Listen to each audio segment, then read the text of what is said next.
આણંદ નજીક national highway number 8 ઉપર footpath ઝડપે પસાર થતી લોડિંગ ગાડી પલટીને રોડની સાઈડની રેલિંગ સાથે અથડાઈ હતી।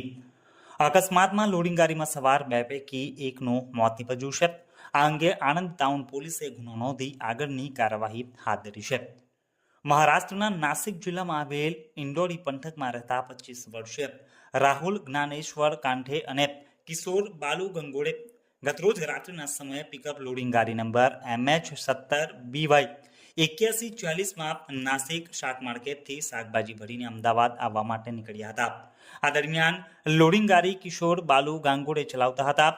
તેઓ સવારના સમયે આણંદ નેશનલ હાઈવે નંબર 8 ઉપર સામરખા ચોકડી નજીકથી ફૂટપાથ ઝડપે પસાર થઈ રહ્યા હતા। તે વખતે ચાલક કિશોર ગાંગોળે એકાએક સ્ટીયરિંગ પરનો કાબુ ગુમાવતા લોડિંગ ગાડી પલટી ખાઈ ગઈ હતી અને રોડની સાઈડની રેલિંગ સાથે અથડાઈ હતી।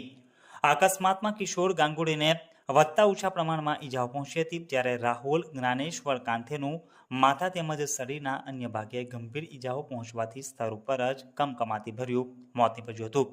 આ બનાવ અંગે જ્ઞાનેશ્વર ગોપીનાથ કાંઠેની ફરિયાદના આધારે આણંદ ટાઉન પોલીસે લોડિંગ ગાડીના ચાલક રાહુલ જ્ઞાનેશ્વર કાંઠે વિરુદ્ધ ગુનો નોંધીને કાયદેસરની કાર્યવાહી હાથ ધરી છે, જે માહિતી 5 કલાકે મળી હતી।